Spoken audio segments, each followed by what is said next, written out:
Why are we so lonely? Like, it's like we Nobody. started with 4 people on the show.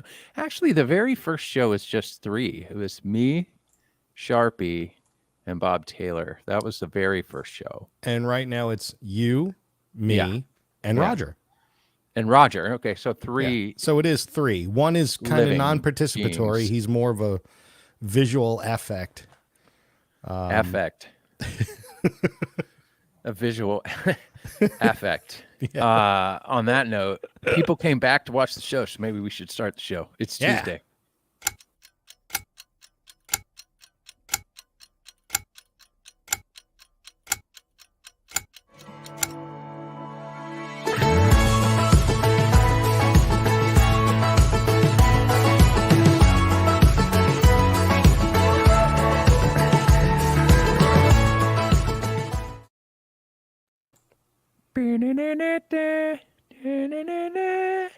Why are we lonely? Why are we lonely on prime time?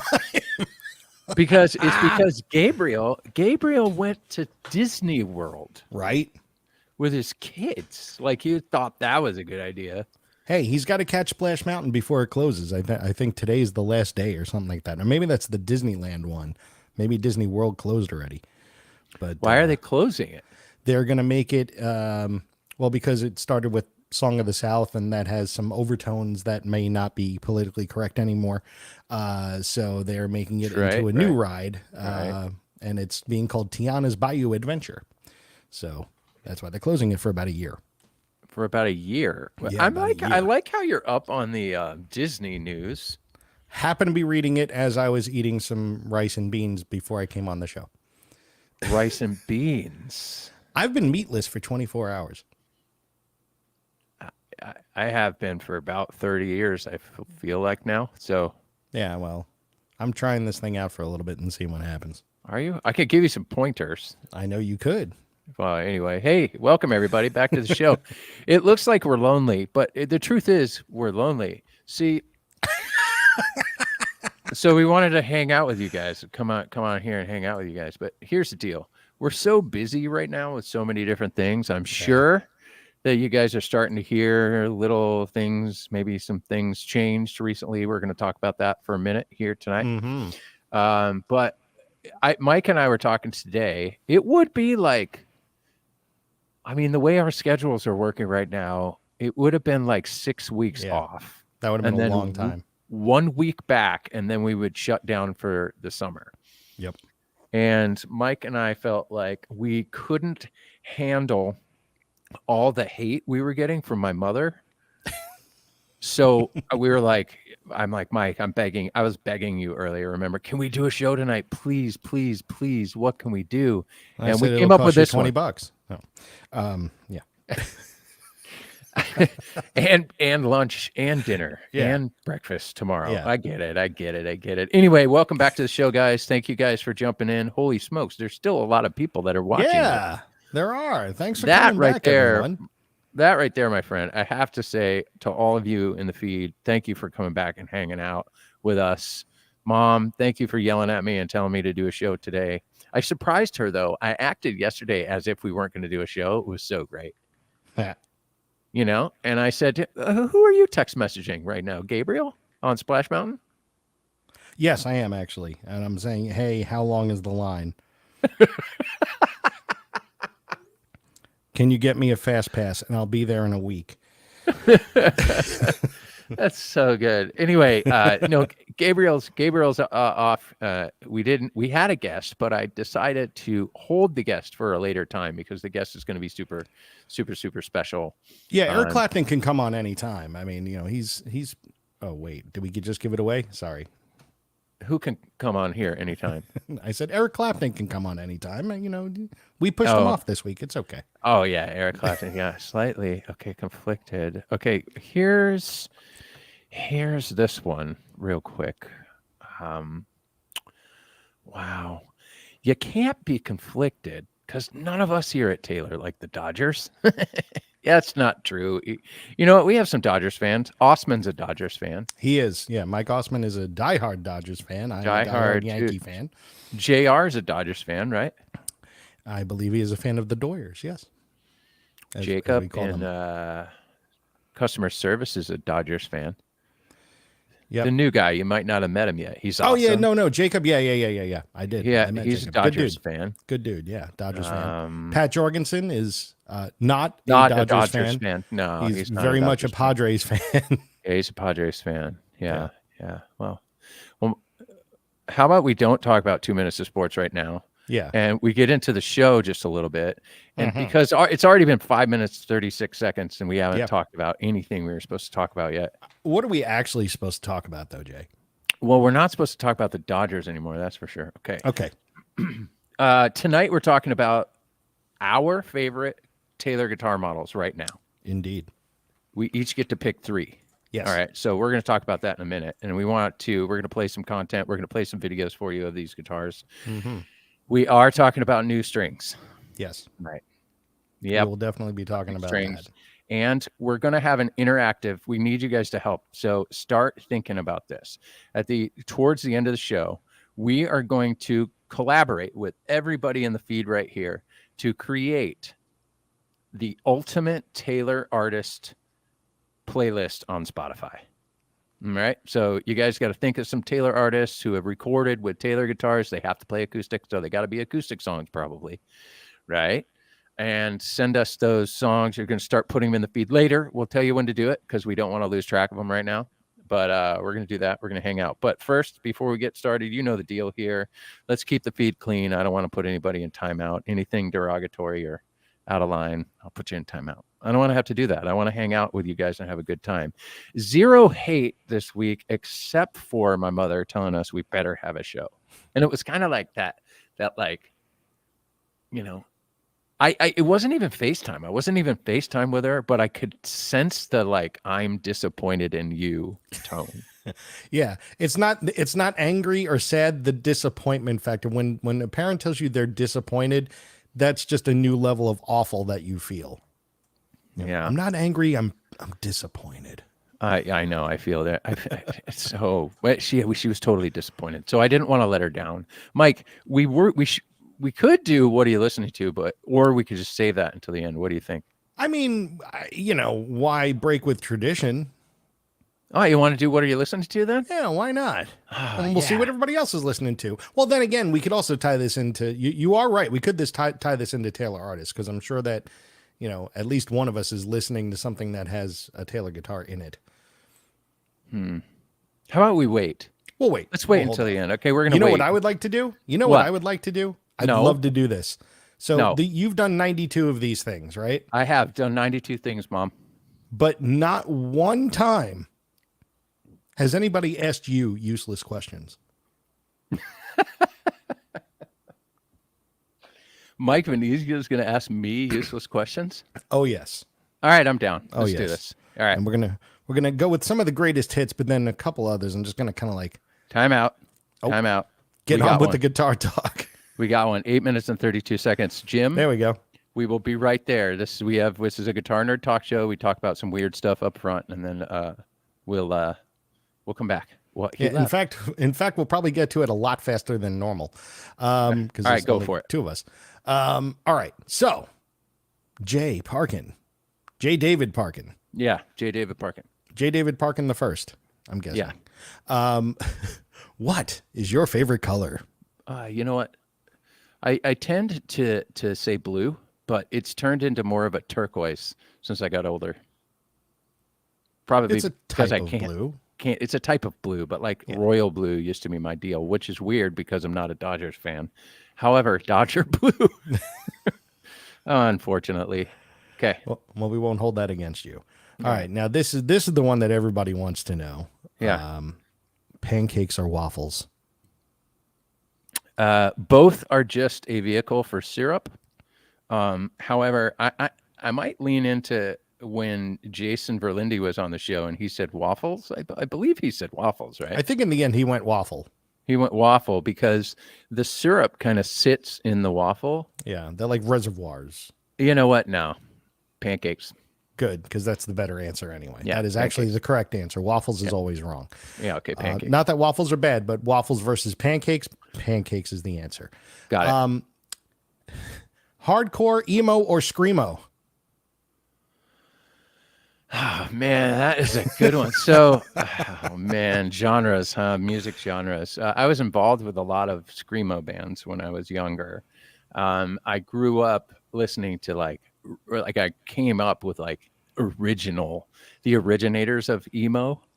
Um, Sunny Day Real Estate, Jimmy Eat World, et cetera, et cetera. Hardcore. I'm a metal dude through and through, and I actually was helped put out a very cult followed hardcore record. But I'm gonna say I'm old. I'm gonna say emo, but my emo. So not super sad, but kind of sad. Like Sunny Day Real Estate would be one of my most favorite bands ever. Jimmy Eat World. Yeah. Gotcha. So more so that type of emo rather than sort of like the Deftonesy emo. Yeah, there's a little screamo in there. So Yeah, a little bit a little in the bit. choruses, Yeah. occasionally. Yeah. I like rock music that's sad. Big fan of Typo Negative. No, wait, that's depressing. That's depressing. Yeah. Yeah.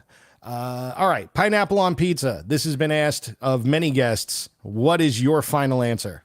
Absolutely. I'm a fan, but I'm vegan, right? So I don't eat the sausage or the pepperoni or anything like that. So I throw everything on pizza that's not meat. So I'm sorry. Ooh, look at his Long Island face getting real angry with me. I'm sorry. I'm sorry. There's a just it's your, you know what? It's your question and your my answer. Final answer, and it is. Okay, final answer. There you go. Erica McCarthy, bring up her. I'm sorry. Yes, pineapple on pizza is an abomination. She's absolutely right. All right, Erica. She's absolutely right. She wins. We should go back to Jeannie Taylor's note here. I thought Deftones was new metal. Yeah, you know what? I can't call them new. They did kind of come up in that thing though. But they were like way, way early in that. That's White Pony though is arguably one of the greatest records of all time. Yeah. So, but I wouldn't call it a new metal record. But umlaut. I don't know. But Jeannie, you got a point. Okay. All right. Warp Tour or Ozfest? Why did I put myself on mute? I don't know. Did you see that? I put myself on mute. You didn't like your own answer. Well, I did the Warp Tour. I tour managed or guitar tech or production managed the Warp Tour probably 7 times. So I would say there's a piece of family there. I only did Ozfest once. Okay. And it was only for 2 weeks and it was Meshuggah. So you're a math major. I am a math major. But I would lean Warp Tour on this one. Okay. That's a great question. Timely for that time when we were all in the thick of this thing. Oh wait, David's got a point. All right. About that. Real quick. I would amend that. I've done it. I would amend that. Now, this could be a late night snack after maybe an evening of maybe drinking too much. And I can't say I haven't done that more than once in my life. But Eggo waffles, peanut butter and jelly. Oh, just sandwiched together. Then? No syrup. Just peanut butter, jelly, and Eggo waffles cut in half as a sandwich. Yes, it's that good. Okay. But I'm 50 and I can't do that anymore. So, dude, you don't look a day over 48, so you're good. Yeah, man. Thanks, man. I appreciate it. So I got 2 more years that I can eat this stuff. What is your favorite vegan snack? My favorite vegan snack.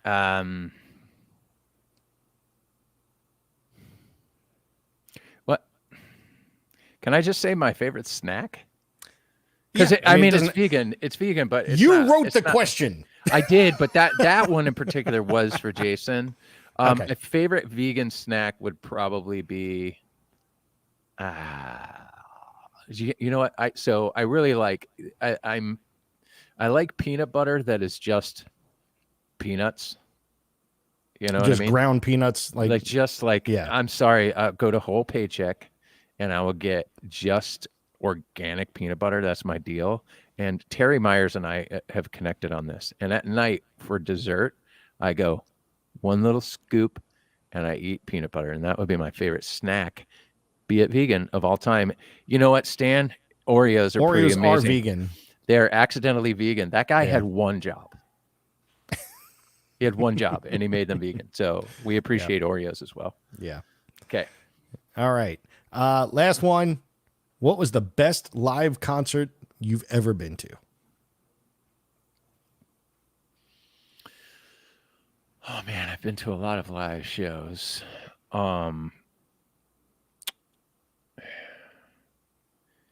Manchester Orchestra in 2021 at the Observatory in San Diego was arguably the greatest show I've ever been to in my life. I have never. I've seen them a handful of times. I work with them as artists on, but that particular show, there was a guy in the middle of the show that passed out on the floor. And Andy stopped in the middle of the song, and even that was done perfectly. Wow. They stopped. He was like, "Hey, wait, could you guys move? Hey, can we get a medic? Awesome. Can we help this guy out? All right, everybody, we're going to start again." And it was like downbeat, boom, back into song, and it was perfect. My wife is so tired of me saying Manchester Orchestra, best live show I've ever been to, but that would be, and I've been to a lot. I've seen Maiden so many times. I saw Sigur Rós play twice. I've seen Daft Punk play. I used to always say Daft Punk and Radiohead. If everyone could listen to Daft Punk and Radiohead, we could bring world peace together here. But Manchester Orchestra, best live show.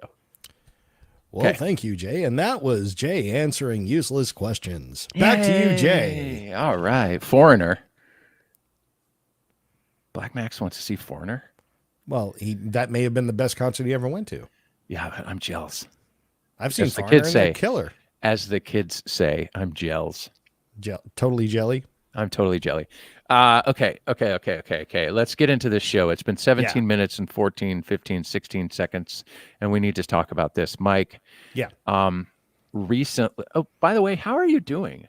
I don't even think I paid you any mind out up front. I'm good because even though there's only two of us, I don't feel lonely. We have about 90 or so friends here watching us right now, and I have you. 114. See, there you go. You're keeping better track than me. I don't think vegan. I'm in Missouri.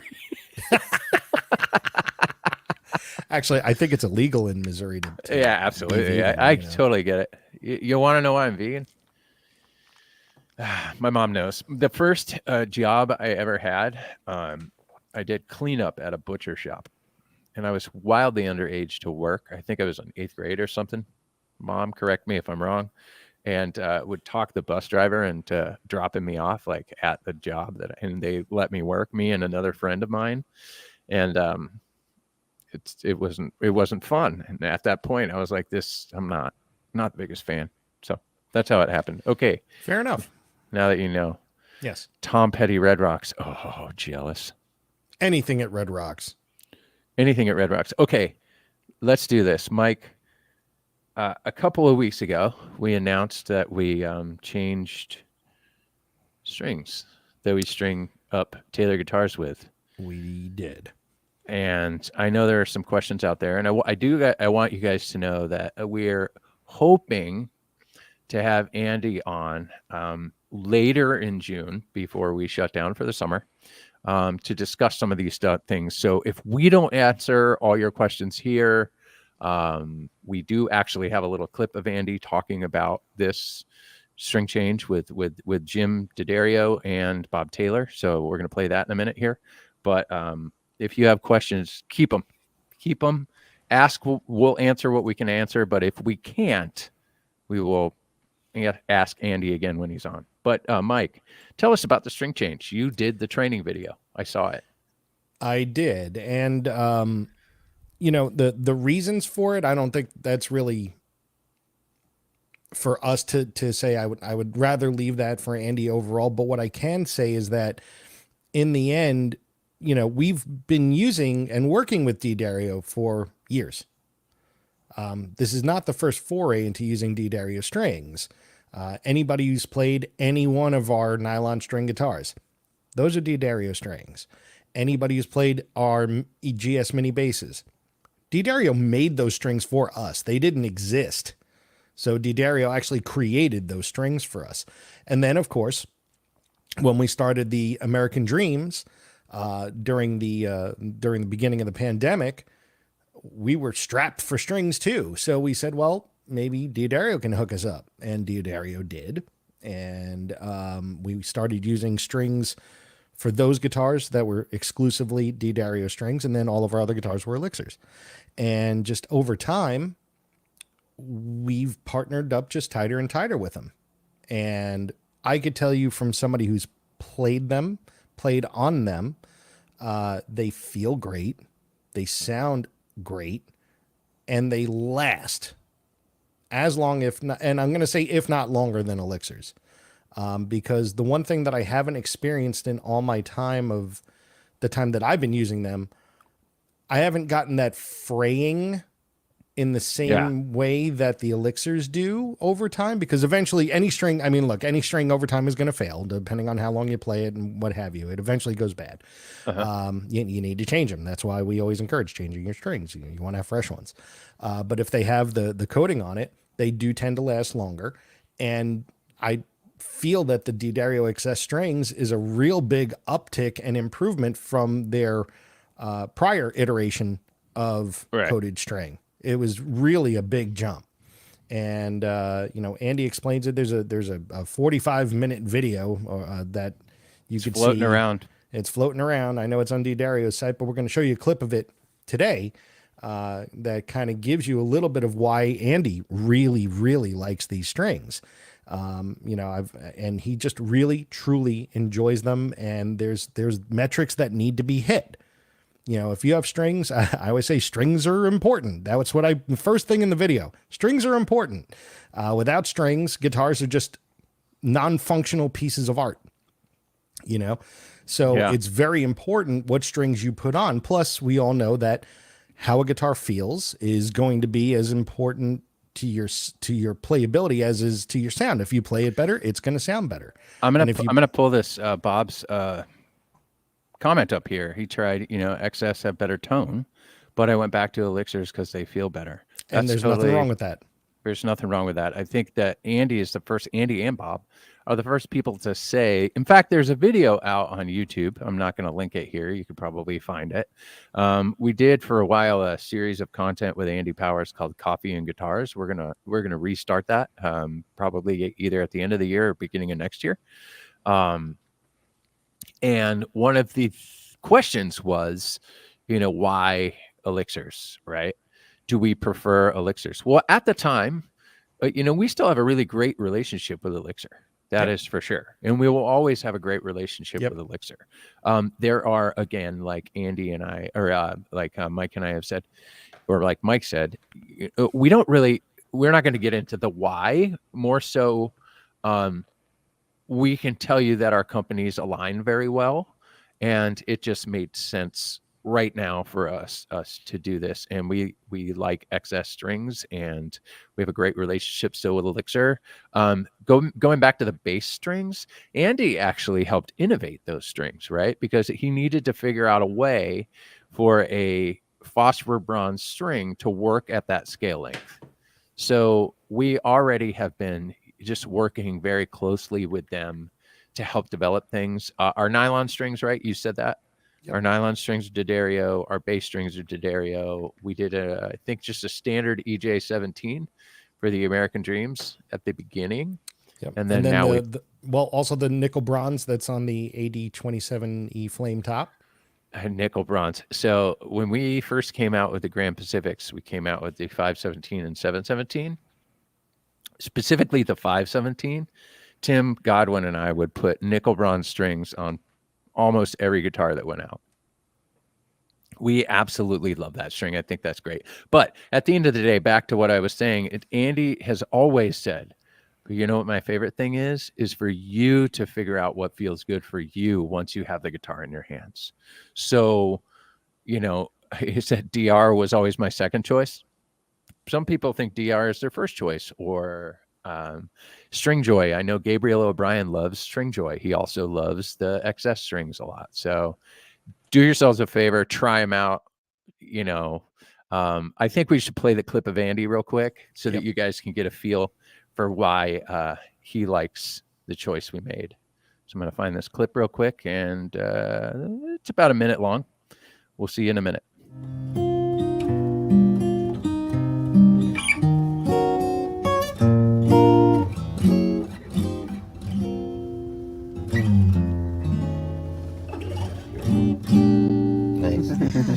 It's a beautiful feeling, really consistent, great response. It's got like all the metrics that I could say that make something musical. There's dynamic range, the pitch accuracy is great, the feel is great, the sustain is great. They work really well. It's a really neat thing. And then, you learn how it gets made and it starts to make sense, right? You go, well, the string gets wound here and then 20 feet away, you're finishing the process. Okay, well, that's a lot different than having a UPS truck in between. You watch the way coding goes on, you go, oh, well, you're treating it like another layer of wire and just winding the thing on. It's of more course, flexible. It's going to behave the way a string naturally wants to behave. It's going to be consistent. Yeah, so there's a quick clip, real quick for you, to get to a feel. I actually got to go there. I was there with them while they were filming that. We toured the D'Addario factory, and it was spectacular. Reminder, D'Addario manufactures a lot of things, right? So we got to see the Evans drumhead factory. That was one of the coolest things I've ever seen. It was like phenomenal. Excuse me, how cool it was. And drumsticks, mallets. We didn't get to see any of their accessories being made, but the actual string process, watching how strings are like cut down from like the gauge of what would be like bridge cabling. Yep. So the string starts at like this thick and is wound down. It's unbelievable how it all happens. And it's a long, like we give factory tours. And if any of you have ever been here to see a factory tour, our factory tour is it's pretty in depth. It's pretty intense. It's really, it's fun to come see how guitars, start as blocks of wood and spit out with 6 strings or 12 strings all put together in tune at the end.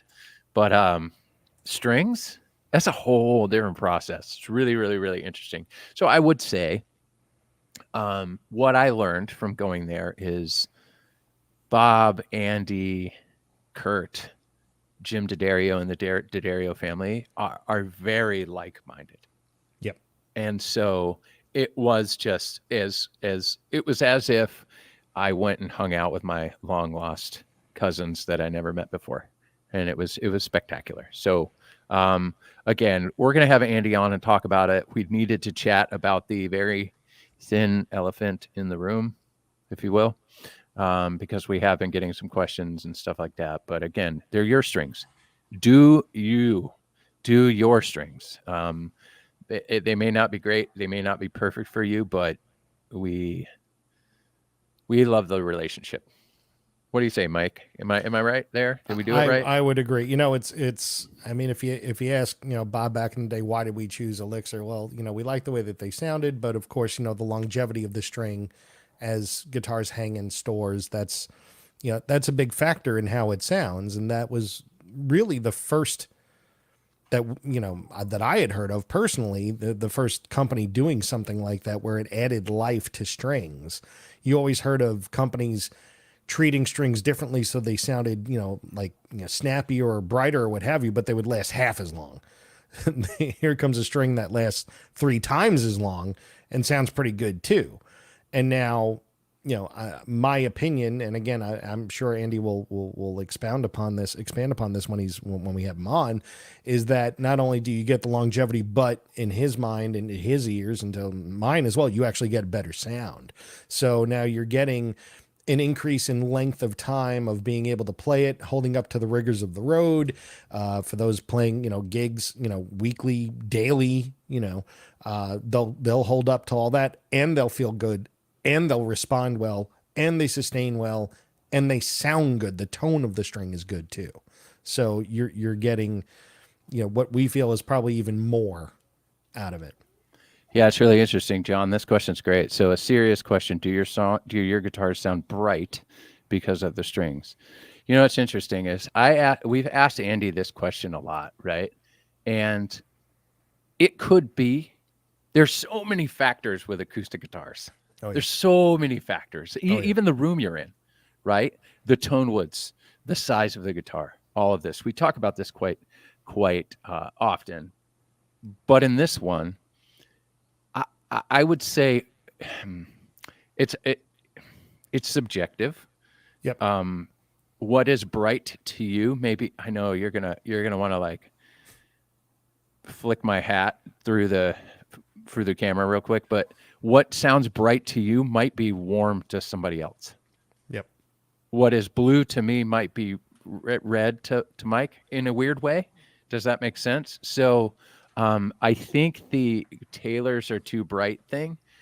It could be how the guitar is being played, what size, what the thickness of your pick is. Oh yeah, that's Andy always likes to say how much coffee you drank that day. Mm-hmm. Is a more of a factor into how your guitar sounds, which is interesting. But yep. I think, in my opinion, the excess strings give our guitars a little bit more warmth, a little bit more mid-range, kind of warming up the middle there a little. Mike, what do you think? I agree. We've, we didn't, truth be told, we didn't start using the strings on the day we announced it. So, we've been using them since last year, since late last year. Yeah, we started doing, and it depended on the model too. So, but definitely, I think most likely everything in 2023 that's a steel string guitar made in the U.S. has come with excess strings, and over time we're rolling that out to all of our guitars. That they will be mainly excess strings, with the exception of a couple like the nickel bronze and things like that. Yeah.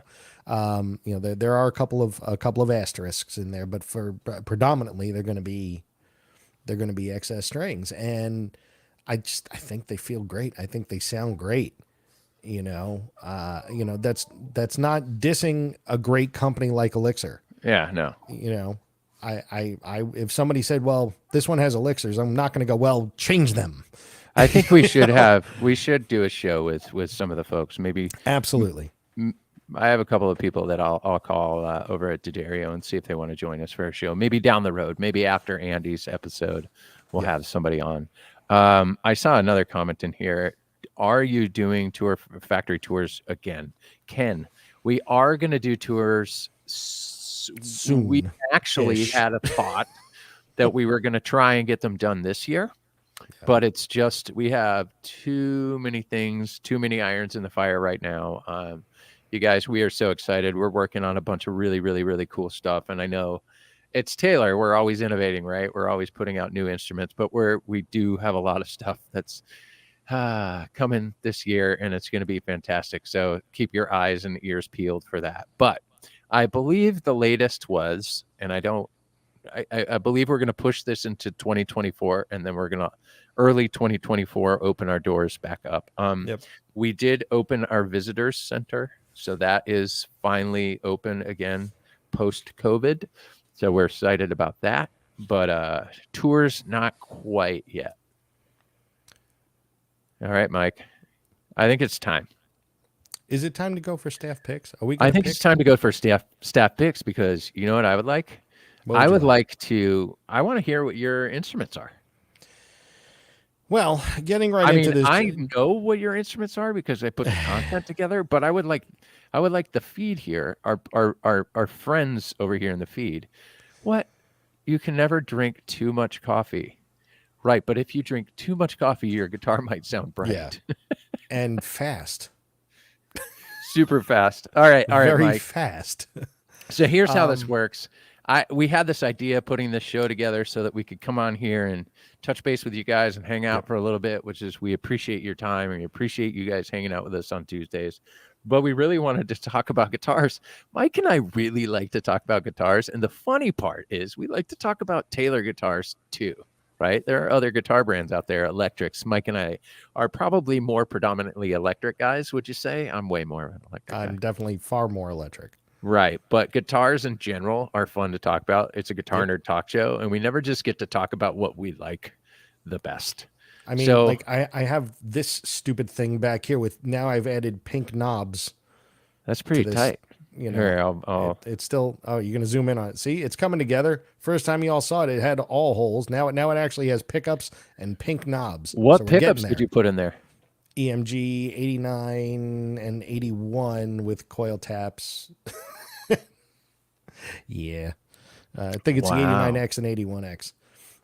So yeah, it's going to be brutal, but it'll clean up because there's actually 3 pickups in each one. So it's not like you're actually coil tapping going from a humbucker to a single coil. Is that a Dean ML, Mike? That would be a Dean ML, Gene. Or is it Genie? Gene or Genie? I don't want to get it wrong. It looks like Gene, but it could be Genie because I have friends that spell it that way and they say Genie. She'll tell us in 20 seconds after this goes through because there's a little delay. That's true. That's true. All right. So we'll keep going. All right, Mike, how do you want to do the stat pick thing? Do you want to do me, or you a guitar, me a guitar? Yeah, and I think we should go 3-1. Go from our, I was like, Jean d'Arc. There we go. So I'm going to say that wrong too. All right. So Jay and I were talking about this and we're like, we should do some staff picks. Let's go 3 guitars each. And I think we should do them from the bottom up. Now, Jay, I submitted my picks to Jay, and he's pulled clips for all these. And let's just go back and forth. Now, I ranked mine in order. I don't know if Jay did, but I ranked mine in order. From 1 to 3 or from 3 to 1? From well, I'm going to say them 3-1. I'm going to go from we'll go 3 to 1. Yeah, 3-1. So for me, 2 of mine are newer. Is there a contest? Is there a contest? No. Is this a contest? No, Evan's question would be a contest, sort of. Do we have an Evan's question? I don't know. We could make one up. Well, yeah, totally. The answer is 1974. Okay. Because it usually is. But with that said, I think we'll just go back and forth, and there's no right or wrong. Again, it's just like with the string thing. There's no right or wrong. It's just what we like. Right. And everybody's going to be like, well, my favorite is this, my favorite's that. And that is the right answer. Whatever you feel is your favorite is the right answer. But the 3 that Jay and I are talking about is how we feel today about it. And I'll admit that my 3 of those 3, 2 of them came out this year. They are newer models. A lot of them. Same. Well, same. But I'm not even gonna lie. I threw a tiebreaker in there because I have a feeling that one of our guitars is gonna be the cross same. over. Okay. Yeah. That's fine. We can go for I can add another one. What's the number on the wall? I got a question here. What's the number on the wall behind me? That's my phone number. That's Mike's phone number. No, that is a stamp from the wood supplier. All the way in. This would be Fijian mahogany behind me. So that's the stamp that's put, the identifier that's put on the billets of wood when we get it. What's the wrong answer then? There isn't one. There isn't a wrong answer. There's only good ones and great ones. Yep. Okay. And yours is either good or great. Okay. All right. So do you want to go first? I'll go first. All right. So do you want to go and then I'll play a clip and then we'll talk about it? Yep. So for number 3, this is something that, again, a guitar that we introduced this year. And the reason it captured me is because I'm not a traditionalist really when it comes to guitars. I have dreadnought guitars. I do. It's a great sound. It does what it does. This is your number 3? This is my number 3. Oh, that's so wild. Yeah. So this one is just a great guitar. Sounds amazing. It's a round shoulder dreadnought. It gives you everything that you would want in a singer-songwriter guitar with all the volume that you need to get you by, and a little bit more of that traditional tone, but also with the Taylor twist.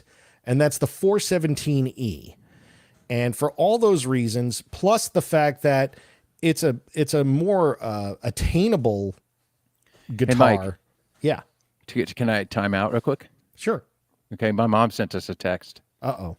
She said we're doing great. Oh, great. Thanks, Mom. So we don't seem lonely, Mom? We're totally lonely. All right, I get it. Okay, keep going. Keep going. So again, the fact that it has a lot of projection, it has a lot of warmth. With the spruce rosewood combo, I think it looks great with the burst on it now, and just having something in a 400 series of that shape that is more attainable than some other models could be for others, depending on your budget. It packs a lot of wallop into a package like that at a decent price. So for me, that's why I really like the 417E. 417E. I got to play it now then, right? I think so. All right, here we go, ladies and gentlemen. Here's a little clip, 30-second clip of the 417E.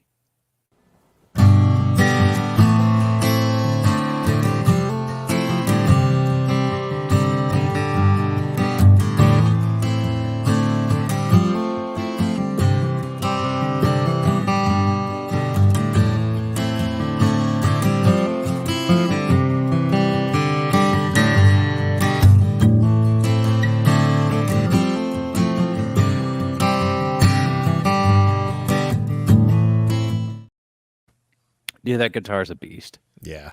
It's a beast. All the highs, all the lows, just a punch and projection, and it looks great. Man, I see. Nope, I'm not. That's not my number 3. Okay. So it might be on the list, though. Oh, I see. You see what I'm saying? I see what you're saying. Okay, so what's your number 3? My number 3 right now, as we speak, is the AD22, which the newer version came out this year. So the American Dream Grand Concert, hard top Grand Concert. So it's mahogany top, sapele back and sides, now with a bit of a edge burst on it. Yep. The guitar looks sweet. It feels amazing. And I am a big, so I would record more than play out. I don't really play out ever, but I write and I record and I like it, and it's fun for me to do so. It is a absolute spectacular recording guitar because of the water-based finish. I mean, AD22, man, it's such it's value. Talk about American Dream value. The American Dream guitars are spectacular. So here it is. I'm gonna play a clip.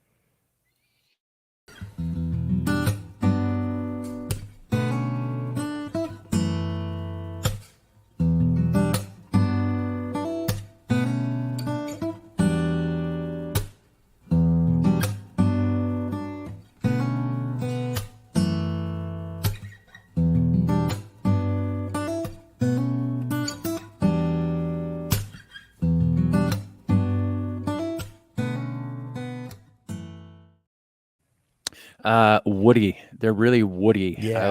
I like mahogany guitars. I do like I usually like mahogany back and sides with a spruce top better, but for some reason that sapele and that mahogany top just it's dry. It's more, you know what I mean? It's just such a killer guitar. I love them. And it's hard for me because I would also say very, very like slightly behind this would be the AD12, with walnut back and sides, spruce top with a burst on it, AD12 ESB, I think we call it, right? Fantastic guitar. It's a perfect guitar shape for fingerstyle. Really, it sings, but those guitars can be strummed pretty great. Yep. With V-class bracing, I agree. They sing. I love them. All right, what's your next guitar? What's your number 2?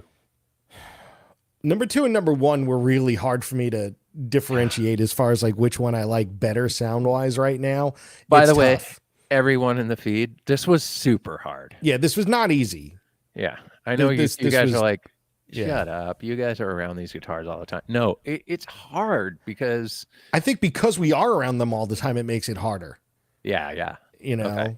I think because of that, because you know we're hearing. This is not going to make any sense. We're hearing differences than what somebody who's, you know, maybe just a casual player might hear. Like we're hearing or looking for different things too. Also, we as the witness have been led a little bit, you know, because we are there. Oh yeah, Feed the Ducks is, well, that should be on the Taylor playlist. It'll be on the Spotify playlist. Feed the Ducks is going to go on the Spotify playlist for sure. All right. But yeah, so since we're there and we see these things happen, we're like, oh, it's going to sound like this. No, it sounds like this. So yeah, it sounds like that. All right, keep going. Sorry. All right. So for lack of a better term, since 1A is not an actual number, I've talked about this guitar on the show a lot. I love the 618E. I love everything about that guitar. I love the way it looks. I love the way it sounds. I love the volume of it. I love the fact that it's maple, but it has so much low end. A lot of that is the geometry of the instrument just being so big, right? It's going to give you more low end just because of its sheer size, but that's completely counterbalanced by the cutting quality of the maple being bright on top, right, Roger? Roger agrees. That's why he's whining over here. He's like, play it, daddy. But yeah, the 618E, I am hard pressed to not make that number one, but I didn't. That's but wild. it's a super strong number two. And I think it's one of those things that if you're responsible for, and we've talked about this on the show before with different guests, if it's just you playing, you're responsible for 100% of the sound, right?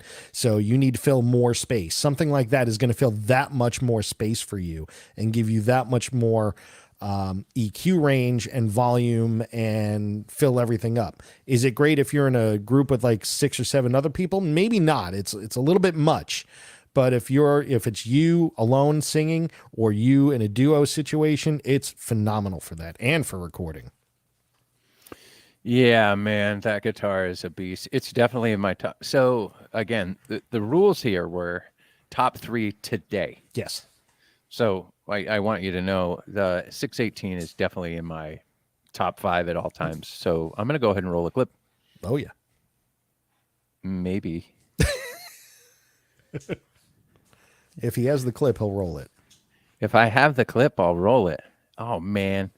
Did I not load this clip up real quick? Then it's not number 2, so I'll pick something else. Hold on. I'm going to load this clip up real quick. You're going to talk for a minute. Where'd this That's go? all good. So That fix. let's see. What? Let's see. Other people have some really. Oh, somebody said an NS62CE. Wow, that's some old school nylon right there, and that sounds great. It's a great sounding guitar.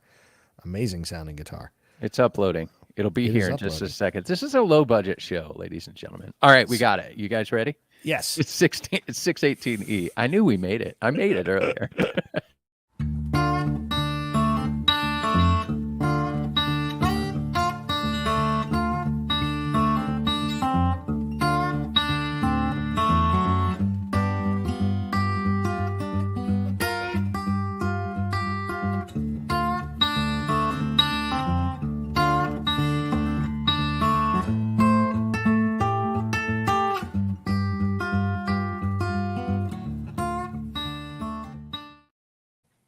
Dude, that bass line, is, I mean, those guitars just growl. Yeah. Sounds so good. And you could pound away on that thing and it just keeps giving you more and more and more and more. Just a great guitar. Man, that's a good guitar. That is a good guitar. All right. Oh, boy. What's your number 2?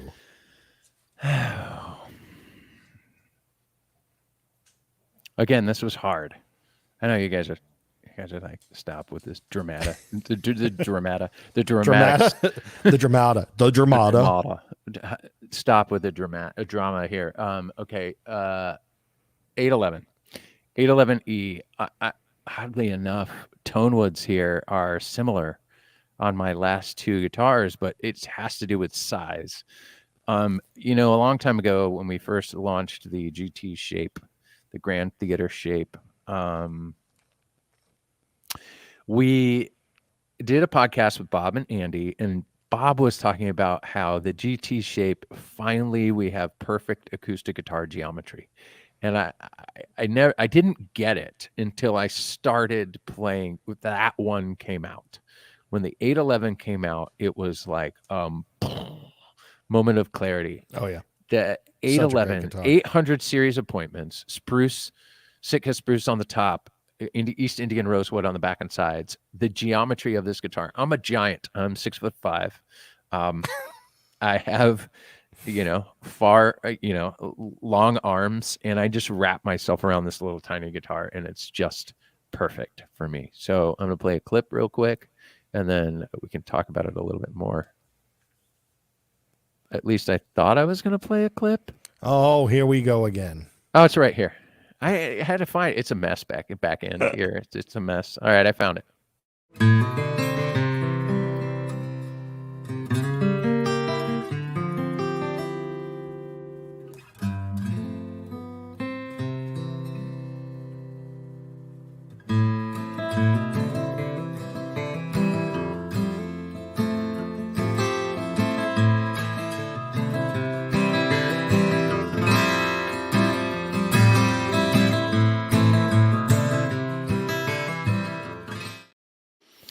They're surprising. They're small, but they give you such good audio reference in a microphone. I absolutely love that guitar. Those things record so well. They're just bonkers. Speaking of Manchester Orchestra, that is what Andy Hall plays. And I was in Atlanta last week, and on Tuesday I saw him do an acoustic performance for us. Playing his 811, and it just sang in the studio. Those guitars have so many songs in them. There's just something to be said about that. It's special. The shape, the size, the tone wood pairing, the geometry, the cantilever bracing that's inside that Andy did worked some more Andy magic in there. The neck feel, everything about it is just, that guitar sings for me. I love it. Do you like them? I do. I think they're absolutely fantastic. I specifically like the 811E of all the GTs we make. I mean, I like them all. They all do different things. They all do different things very, very well. But the 811E, there's something about that one that just the high definition sound. I hate to use that term, but it's true. It's such a high def sound that you would never expect out of something in that compact of a size. Now, we've made GS Mini for years, and a lot of people said it's not what you would expect out of something that small, but it hits a ceiling, And whereas the 811E just keeps going and keeps surprising people because of how mature and how high def it sounds. It really, belies its size 100%. And yes, I did sell Bob his 811E at Parkway Music. That's cool. So yeah. And thanks for keep coming and watching, Bob. Yeah, Bob. Thanks for what? Look at Gabe's even here. Did you see that? We saw that Gabriel is here. Yes. Well, you know what? He's waiting in line at Splash Mountain for that very last ride. And, he's waiting for another 3.5 hours. So he figured he'd come to Primetime. Exactly. And even by the time this is done, he could watch it again, and then maybe he'll be on the ride. I love it. I love it. I love it. All right. What's your number one? All right. So this is, again, I mentioned two of my guitars in the top 3 came out this year. And this one is the newest acoustic guitar from Taylor Guitars. Without further ado, it is the Builder's Edition 814 CE. Any of our Builder's Edition guitars are absolutely smashing. They're phenomenal. The player appointments on them are great. They're so comfortable to play. However, right now, this one is definitely my favorite. Everything that you would come to expect in an 814 CE except more. And that's really the easiest way to put it. The Adirondack top just projects even more, and having that fully beveled armrest makes it even more comfortable, and having the contour cutaway, you're able to play up in the second register more, and just everything about it screams elegance, but again, with a little bit of extra tradition thrown in there, using Adirondack as the top, but doing it in a very Taylor way. Right. So all those things, again, right now, the Builder's Edition 814 CE is my number one, because, the 814 CE is such a great guitar in and of itself, and it's, tried and true, and you can't say enough great things about that guitar. I mean, that's if I saw Bob at a Find Your Fit event at a store, and I frequently do. In fact, I had that experience last week. Somebody who really didn't know much about Taylor guitars. First guitar I put in their hand is an 814 CE. Second one I put in his hands was the Builder's Edition 814 CE. So look at this one. This one's good. I traded my 8022 mahogany for a Martin Custom. Hey, love it, Tex. That's the guitar you wanted, and it works better for you. We appreciate that, man. I get it. Totally get it. For me, the 8022 rips.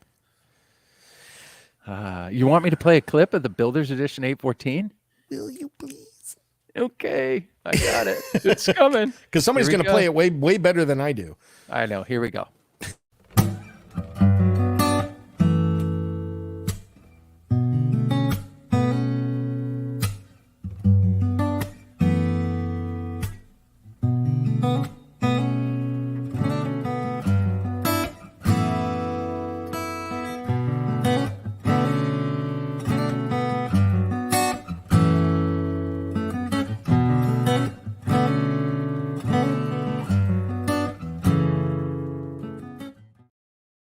Do you know did I tell you this last time? But Cameron Griffith is the guy who was playing right there.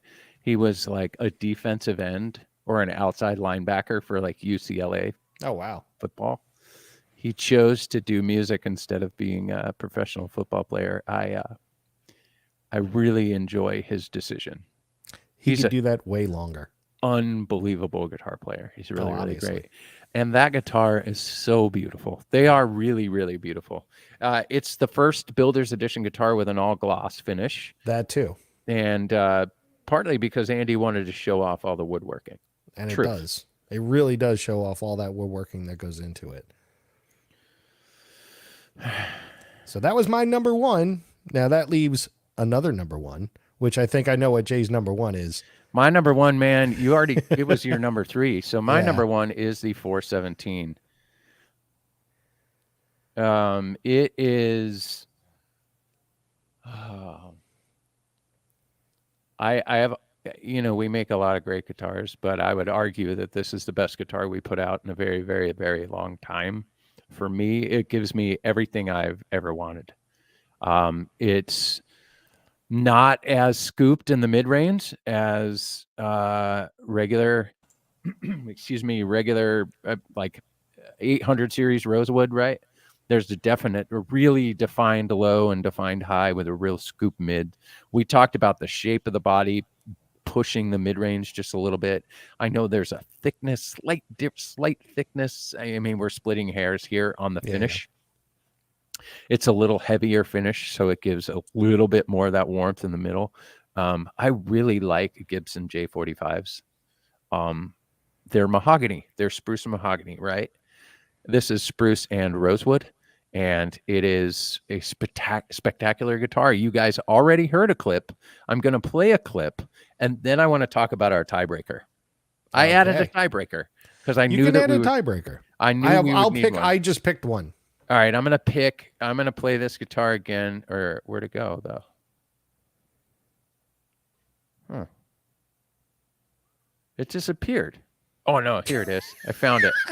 417, it's back, ladies and gentlemen. Well. You already heard this, but we're going to listen to it again because it rips. It's a great guitar.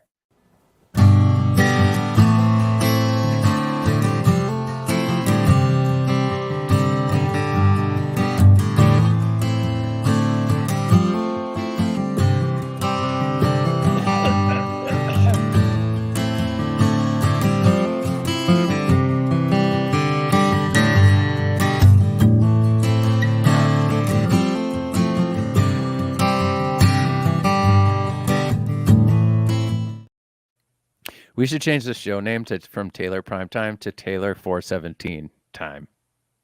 Or we should just start the show at 417. At 417. All right, I had to put a tiebreaker in here because I knew that both of us had that guitar, but mine was 1 and yours was 3. Okay. Actually, I'd love to ask the feed. Whose one was better? That doesn't count. We can't do this. Anyway, but I do have a tiebreaker in here because this one was really, really, really hard for me because this has been on the very top of my list for a long time, and it has recently been replaced by the 417. So I need to bring this guitar up, and it would be the Builder's Edition 517, which is the same shape, different tone wood pairing. I'm going to play it, and we can talk about it.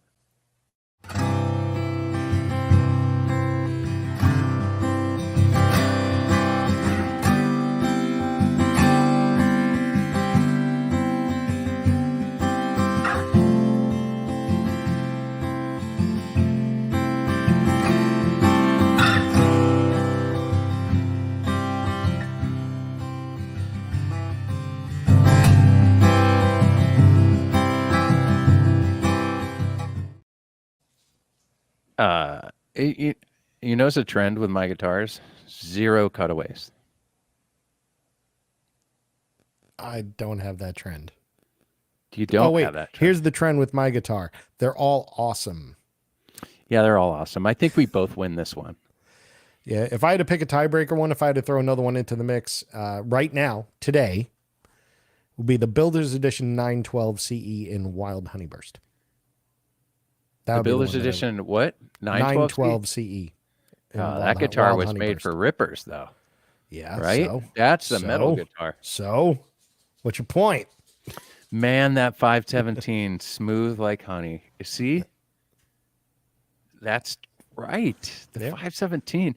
Okay, but Gabe's 517 is the best 517 ever. There was fairy dust thrown on that one and unicorn tears, I believe. Trick question, Jay. They were all excellent picks. Yeah. I like the 417, actually. John, do you like it better than the 517? We all win, Jay. Yeah, Phil's right. We all win. Oh, I see. He wants free guitars. That'd be awesome. All right, Mike. I don't think we're giving one of those away today, but that's that's our picks. That was our picks. That was fun. That was actually a really good time for throwing a show together so that we could be on the air with you guys and hanging out with you guys. That was a good one right there. Why is Gabe's the best? Sometimes, one of the things we pride ourselves on here at Taylor is consistency. Bob, if you've ever seen the Taylor factory, one of the ongoing themes throughout the factory is standardization. We use, let's go to CNC milling, for example. We use CNC milling to be extremely precise. We build the tools that we use in those CNC mills on the same CNC mills in a different building. Does that make sense? So everything is standard. I had a conversation with Bob Taylor once that he was frustrated that all of our company cars aren't the same. Right? We have an orange van, right? We have a Yukon, we have a Sienna, we have a couple of Camrys or whatever. And then we have some work trucks. Like, he would love it if every single one of those was standard. It was the same vehicle, right? Uniformity. So if you were to take 10 Taylor guitars, any model, if you were to take 10 814 CEs and put them into one player's hands, all of them are going to be consistently good. But of those 10 guitars, one of them might stick out. One of them may, the tree was a little bit better. Or, there's so many different variables here why a guitar could be better. But Gabe's, it's really interesting. It was one of the very first 517s. It does not have electronics in it, so it does not have an ES2 in it. It's dry. I don't know if it was the fact that we didn't cut holes in it. I don't know if it's I just don't know, but the set, the mahogany set back and sides is so spectacular, and I don't know if they did a better job roasting the top. Dare I say torrefaction, but it's a torrefied top. I can't really answer the question, to be honest. It is just special. And I believe Andy picked it up. Gabe, correct me if I'm wrong if you're still watching, but I think you had it in Nashville, and Andy played it, and he said the same thing. Andy was like, "Oh, this is a good one." So from time to time, the guitars are it's the one, and this one's special. Have you ever played it, Mike? No, I haven't been to Gabriel's house. It's because it's in Ohio. Yeah. That's far from here. All right, you want to build the ultimate playlist? Yeah, let's build the playlist. We're going to have to do it quick. Because we don't want to keep everybody here all night unless they want to stay, in which case that's fine. And then we can except it's right-handed. Well, all right, there's one in every crowd All right. This is And there's a good one at every time. guitar company or former employee of every guitar company that just has to be a lefty and remind you of it. This is a good time to tell you. We make a lot of our guitars in left-handed models without any additional charge, except for our Builder's Edition grand auditoriums. All right. Yeah. True. Oh, Sharp. He had to. So basically that is the 517 is one of 2 guitars that we can make lefty that are Builder's Edition. There you go. All right, Mike. All right. Explain this ultimate playlist. You guys started to do something during a pandemic where you would put a playlist together as a sales team. Is this where that came from? Yeah, it is. So during the pandemic, we missed each other. Let's be honest. We were still working. We were still very, very busy, but we didn't have the office dynamic like we used to do. So every Friday, we finish work Pacific time, generally speaking, around 4:30, because we started about 8 a.m. And at 4:30 or 5:30 or 6:30 or 7:30, depending on the time zone you're in, on a Friday, we'd pull up to our computers, turn on our cams, get on a Zoom call essentially, and have an adult beverage with our sales team brethren and female brethren. I don't know if that's really the term, but all the guys and gals in the sales department would get together, and I would host a weekly and then turned to monthly as time went on, sort of gathering question answer participation session where we would build ultimate playlists. Were they really ultimate? Well, they were our ultimate playlists. And, some of the topics that we came up with were, what would everybody want their walk-up music to be? What was the song that if you were a baseball player, what would you walk up to? We made a playlist out of that from 20 or 30 What was people. your walk-up? What was your walk-up song? Mine was Xanadu by Rush. Oh, that's a good one. Yeah, that was a good one. Or it was other people had like Walk by Pantera, but that's actually after you walk. You get the 4 balls and you walk. But there were a lot of great answers to that one. And then we had ones for, greatest long songs, epically long songs. And we make a gigantic Fear the Dark, playlist. Man. The 13-minute version. Fear the there Dark. You go. Iron Maiden. Or anything off any Typo Negative album or anything off any Yes album or anything like that. Yeah, true. Yes. These 20-minute long opuses. But that made for a very long playlist with like 8 songs on it. But this was something that I just thought of today in that realm. And we would love everybody here to help out.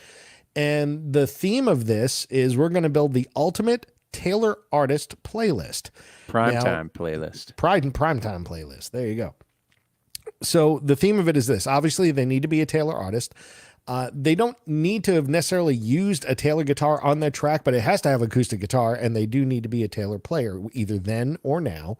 But an acoustic guitar definitely needs to be featured in the track. So here's an example of what would work, and I'm going to throw it out there first. So the first one I was going to say would be Prince. All right. But if you say Prince, well, you could say Let's Go Crazy, right? Because that's a great song by Prince, but there's no acoustic guitar in Let's Go Crazy. So you need to have an acoustic guitar, a song with acoustic guitar in it. So of course I would go with Raspberry Beret. So that kind of works in that. In fact, it was in the Raspberry Beret video, a purple Taylor guitar that we made for him. So are you going to write these down? Do you have your little list ready? I'm going to get an Excel spreadsheet out and I'm going to start typing things. Okay, so we're going to feature this playlist right here. I'm going to put it in the comments. So we actually have our own Spotify channel. So we have a profile for Taylor Guitars. We do a lot of our Wood and Steel playlists there. Of course, someone said Green Day. Good riddance. Yep. There you go. All right, so we're going to throw some, if you guys want to throw your songs up in here in the feed, I'll talk about them, and we might suggest a few as well. I'm going to throw one out there. Sure. Since we're on the Manchester Orchestra kick, Manchester Orchestra, a song off of A Million Masks of God called Telegraph.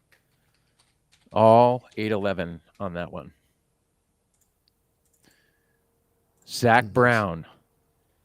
Sick 'em on a chicken.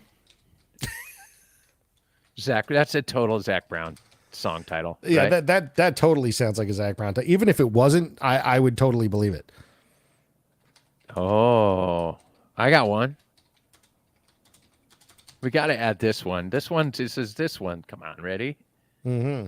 I know what love is because of you. Aw. Is that available on Spotify? That is available on Spotify. But isn't there like 45 people on that? There's 54 people on it, including my daughters. So who is it actually attributed to?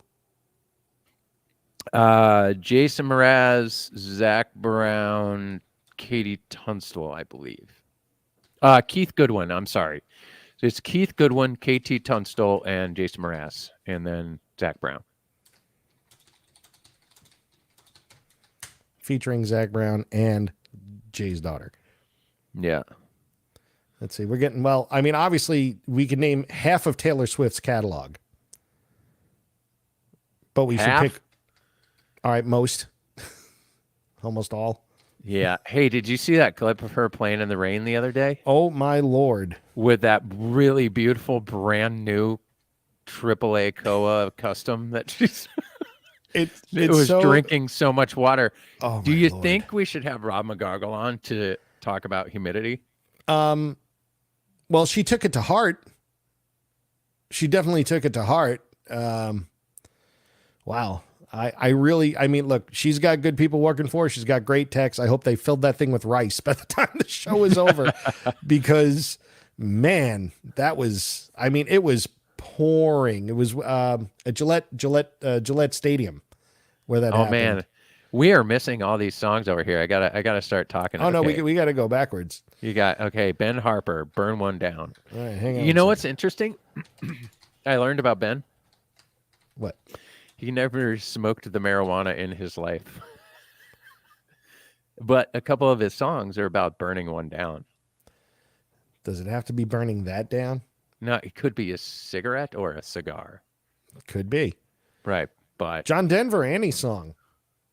Hold on. Did you get that? John Denver? Yeah. Aptly named Taylor Swift, Teardrops on My Guitar. That's funny. Bare Naked Ladies, Brian Wilson. Is that two separate things, or is that a song by Bare Naked Ladies? That's a song by Bare Naked Ladies. Oh. Brian Wilson. Got it. Phil Wickham has an acoustic session on his 417 ER. Huh. We'll find it. Okay. I'm writing down, we will find it. Anything from Anthony Green on the album Boom Done, I would agree. Hey, Sharpie, when you were listening to that, at what point did you say, in like when you're weeping, like, because you know you were like low key crying big time when you heard that record? Did you go? You're like, oh, you had me at horns. He added a horn section. It was so good. Okay, Boom Done. Prince, Sometimes It Snows in April. Okay. And he's right. It does sometimes.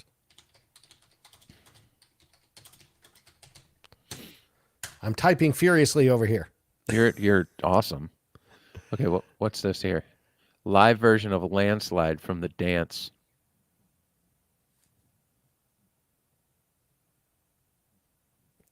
That would track. That would track. Yep. I like this. I like this game. Here we go. Jason Mraz, Lucky. Oh, Jay Mraz. Sambo, did I ever tell you about the story when we were making I Know What Love Is? If you guys are unfamiliar, I'll link it in here. But when we were making that, we had sent the track out to get Jason to record on it, and he came back with this single note rhythm. Dink it, dink it, dink it, dink it, dink it. That's all he was doing with his guitar. And we were like, oh, it's just super underwhelmed with his participation in the song. And then Gabriel put it in the song, and it actually completed the song. It was exactly what the song was missing. Nice. All right. Bob Dylan. Does he play Taylor's? I don't think he does. How about we just add it because it's Bob Dylan? That's just fun. How's this? Here's the play on Bob Dylan. most of the time when Andy Powers is recording something for us on camera, it turns into a Dylan song. Does that relate? Yeah.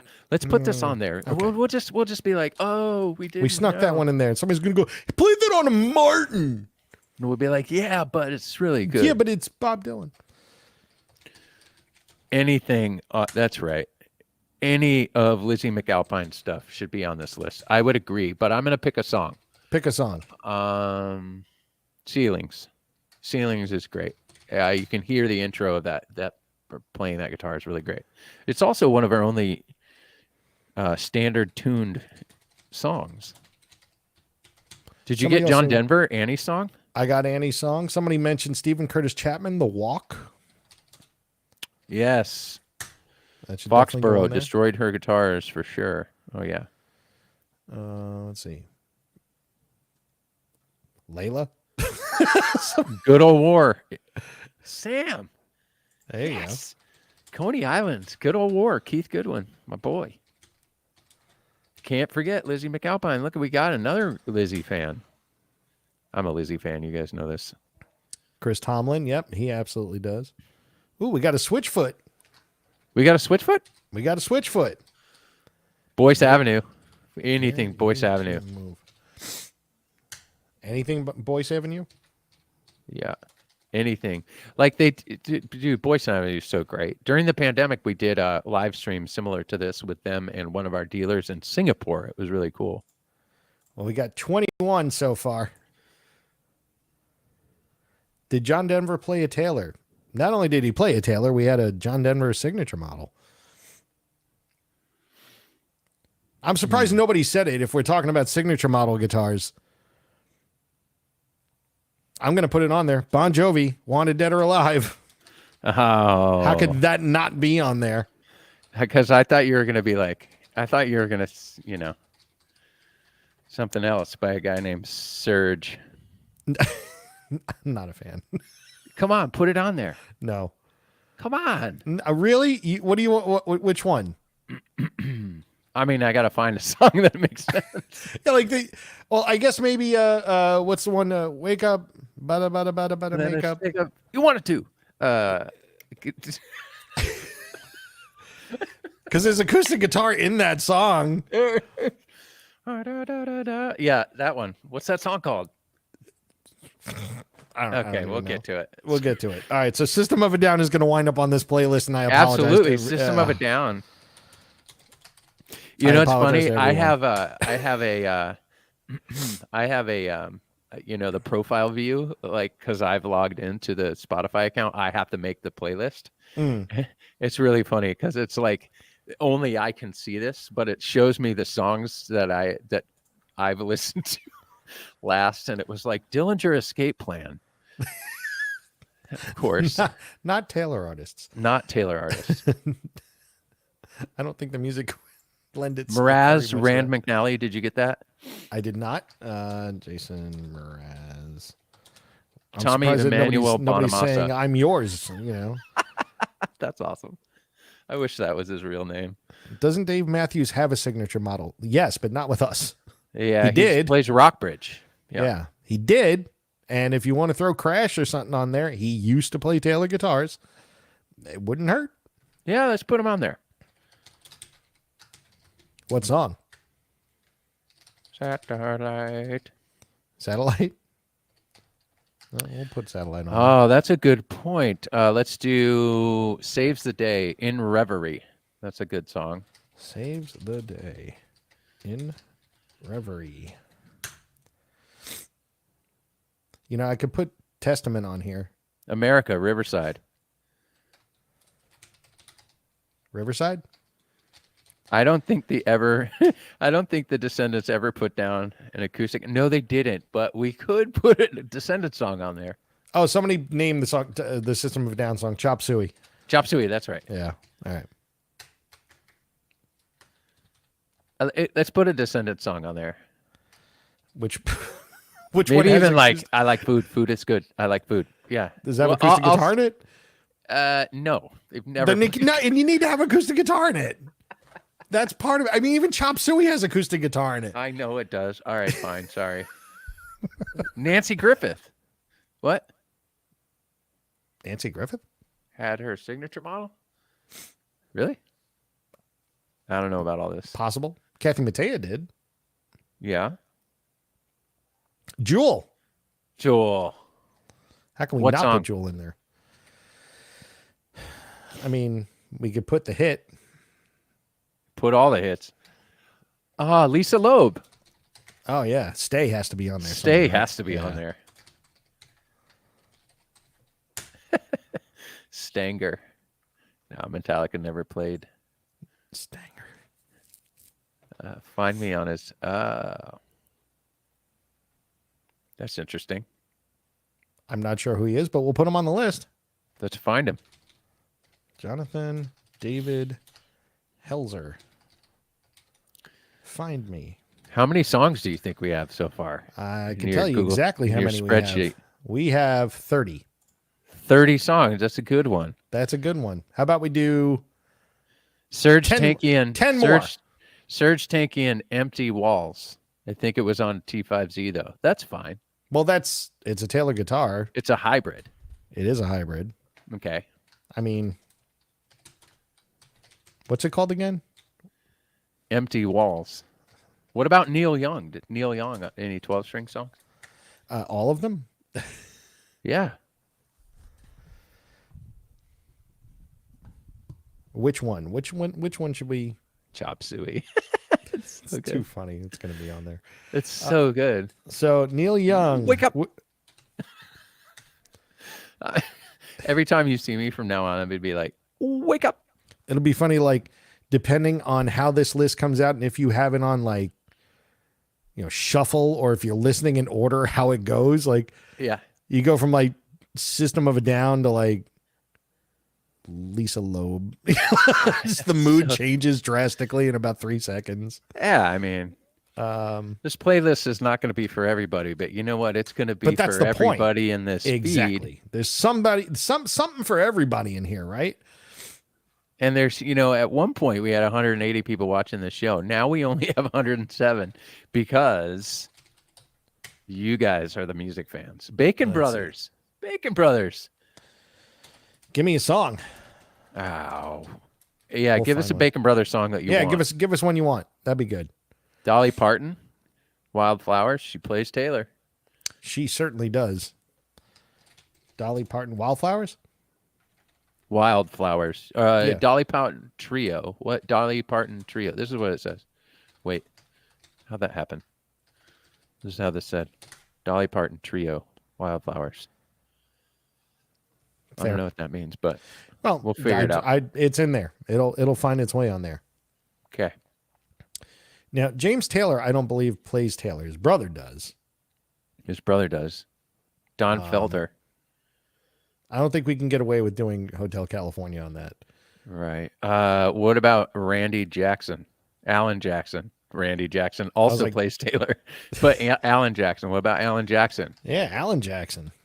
George Strait used to play Taylor's. That's fine. So Alan Jackson will go Remember When, live in particular. Remember when. Okay. And what about George Strait? What George Strait song? George Strait's awesome. My mom likes George Strait. My mom likes country music because you can understand the lyrics. Well, in her way of saying it, she says, I love country music. I can understand the words. Oh, Bacon Brothers. Two Rivers. Two Rivers. Steve Stevens. His solo stuff is almost all of that is on Taylor. Yeah. And he was on Wood and Steel album for us. Yeah. Iron and Wine. Any Iron and Wine song. I'll just pick it when we're doing this. Did we come up with the George Strait song or no? The Chair. Ooh, there's two of them. Blue Sky, Clear Blue Sky. Oh, Clear Blue Sky. Okay. And The Chair. We'll put them both on because he's kind of historic. Bacon Brothers. The Way We Love. Well, I had that on there too. The Way We Love. There's a new song on Ben Harper's new record, and it's called... I've Never Smoked Weed. No, it's not called I've Never Smoked Weed. It's called I Could Do a Better Tray Flip, a.k.a. 360 Flip. I Could Do a Better Tray Flip? No, that's not what it's called. It's called Yard Sale, and it's Yard Sale. spectacular. Yes. Oh, it's going to go on there. Why not? Yeah. Ben Harper, Yard Sale. Done. Michael Lilly. Come on. Well, anything that guy ever played is amazingly fantastic. So And he's there's that. 17 feet tall. Yes. He is the only person Ben Harper. I think... There's another Ben Harper song, Diamonds on the Inside. It's going to become the Ben Harper playlist. That's fine. You know, it's really funny. My wife and I were listening to a playlist yesterday, and it was like 3 songs in a row. It was like all of these musicians have been inspired by Ben Harper. That's what I'm thinking. And the very next song was a Ben Harper song. So made sense. The algorithm, they say. Michael Lilly. Okay, Graham Russell of Air Supply plays Taylor. That's right. Tim Godwin, formerly of Air Supply, is our director of artist relations. All Out of Love? Do we want All Out of Love? Or do we want Even the Nights Are Better? All Out of Love. This one's gone. You guys are great at this game, by the way. Eye in the Sky. Alan Parson? Yeah. Yep. He's and there is acoustic guitar on that song. It's not Taylor, but well, actually, it may have been. Plays Lucas Nelson. Live. Is there a Lucas Nelson song that you want us to put on there, Ken? It's been. I know. It's been 1 week. Do we want to put that on there? I mean, you got to throw a lot of Bare Naked Ladies on there. You know how I feel about BNL, man. Like they are, I just don't care. They're so doggone talented. They're underrated, and people think. I've had this conversation with Ed. He was on this podcast, this primetime show. We are at 1 hour, 27 minutes, 34 seconds. It is almost 90 minutes, and we should shut the show down soon. How many songs do we have on our playlist? 45. 45. We need 5 more? Let's do 5 more. Okay. 5 more songs, everybody. ELP from the beginning. Did Greg Lake ever play Taylor guitar? I don't know if he did. I think he was a Martin guy, to be honest with you. Great song. Great song. And I think Jim Croce passed away a little too early to even play Taylor. So. Maybe, yeah. Let's see. Pat Simmons. He plays Taylor, yeah? Yeah, Blackwater.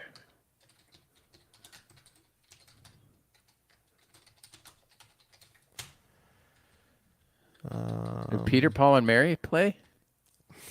No. I don't think so. I mean, we could do another one of those things. Clint Black. Where we throw a song on there and be like, whoops, because Puff the Magic Dragon is kind of a good song. You know? Mm-hmm. You know, we could. What about somebody a little more? What about like? I mean, Billie Eilish. Well, Billie Eilish, and then we'll put a Phineas song on there too. So we got to do Billie Eilish and Phineas. We did Chris Tomlin. We got that right. We got some Clint Black on there. No, we don't. We don't have any. I thought we did. State of Mind. Clint Black. State of Mind. Sarah McLachlan. Taylor player. Maybe. Oh, Cat and Alex. All I Want. I would agree with that one. That's a good one. Is that available? I think so. Right? Should be. Because I was going to ask if Gabriella is on there too. Corvedo. Oh yeah, Gabriella. So she needs to be on there because she's ridiculous. What else? We could do 60. Judith Hill. Judith Hill. What song? Baby, I'm Hollywood.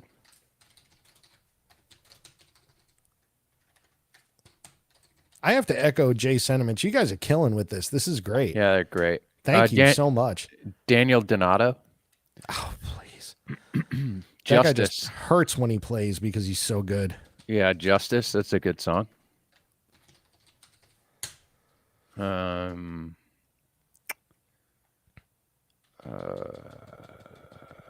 Peter Collins. Peter Collins. She's amazing. Who? Peter Collins. There's a particular song called Love Like that I fell in love with a long time ago.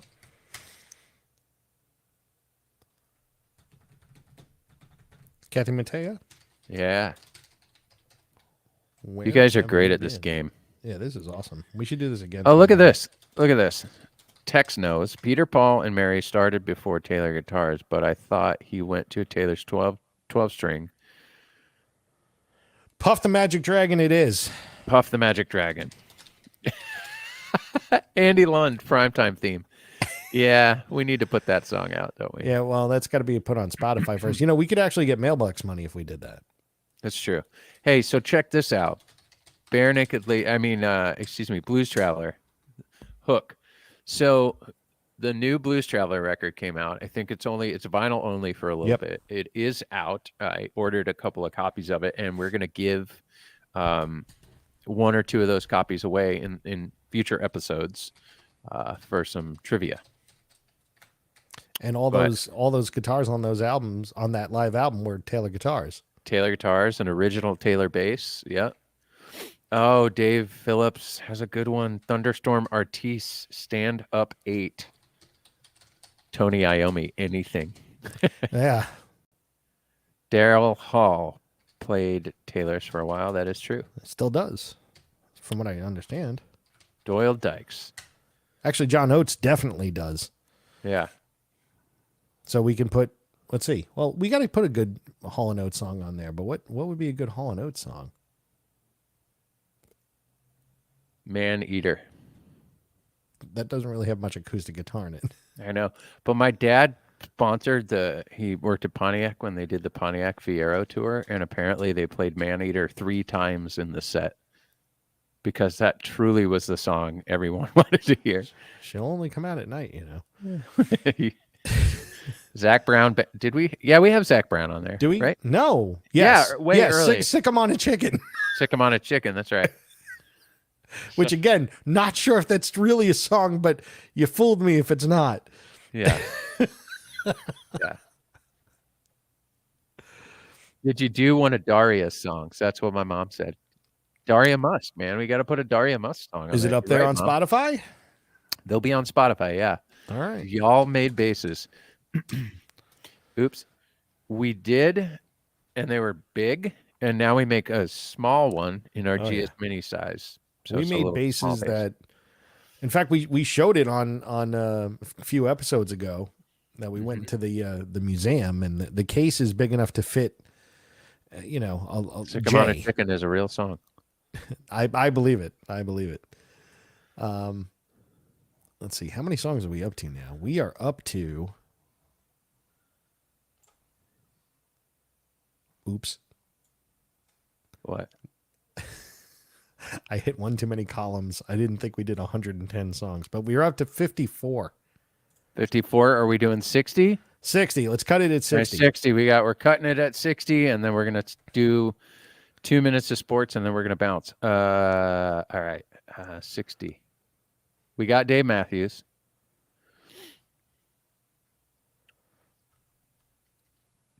I got some more songs for you folks. Who's Matt Mason? Huh?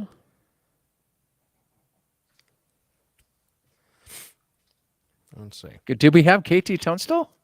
Oh, Jesus. What's wrong with us? The River, man. That song is so good. KT Tunstall. Damn.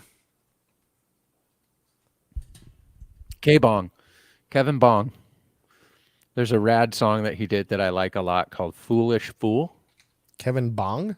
Kevin Bong. Used to potentially may still be Chris Sharp's roommate. He also plays keys and some other instruments in the band Stick Figure.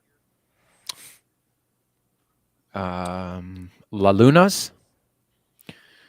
Lullanas. That's a good one. They play. There's a song they have called "Don't Say," but really anything from La Lunas is great. All right. I'm so amazed that well, there's so many Taylor. It's kind of funny. There's so many Taylor artists that you forget how many there are. Like, if that makes sense. Ghost. That's the Daria song that everyone loves. Ghost. Wait, hang on one second. I think I miscalculated here. Jacob, look at Bandrew is yelling at us. We have 64 songs. I messed up. Oh, now we got to go to 70. Yeah, I guess. Jacob Collier. Bandrew, what song? I like how you're like, come on, man. Paul McCartney has a Koa Taylor. He that does. Is true. That is true. So, but we'll do solo McCartney. Solo McCartney. But we'll figure out a song. Shawn Mendes did play Taylor, and he now has a signature model, Martin. Yeah. He had a music director once say, that guitar looks cool. You should play it. And now he plays it. I love it. He still plays his 410s once in a while. Well, we just saw Doyle Dykes playing a Taylor at an in-store event. Oh, really? Yeah. Oh, whoops.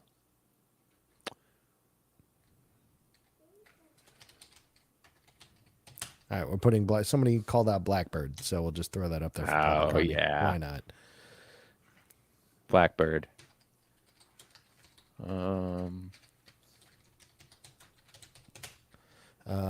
We are at. We're close.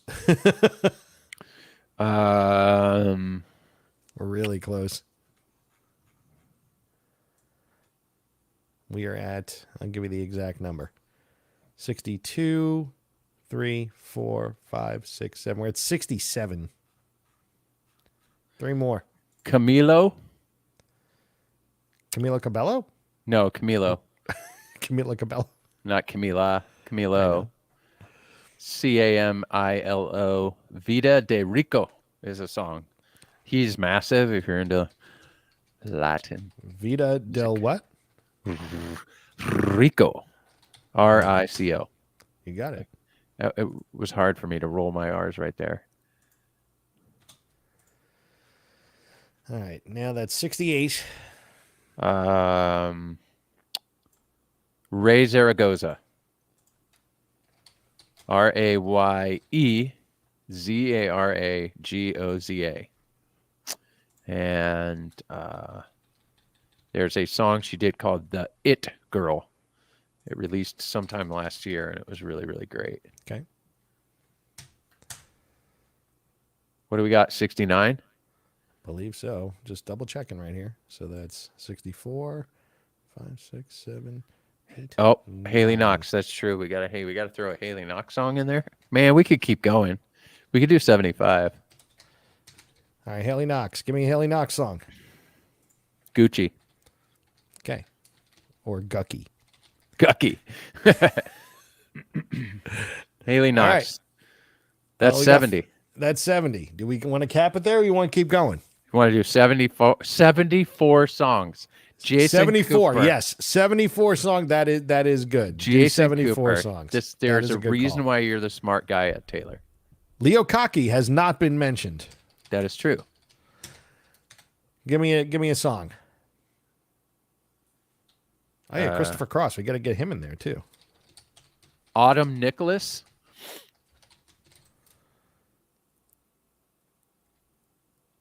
Autumn Nicholas is amazing. Autumn Nicholas. What song?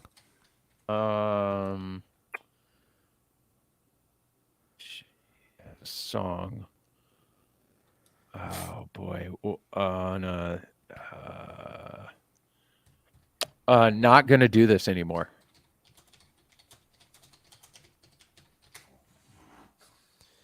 All right. White Buffalo. Oh. I got him on here. You did already? I got him on here earlier. Yeah, somebody else called him out earlier. Oh, we're seriously dumb.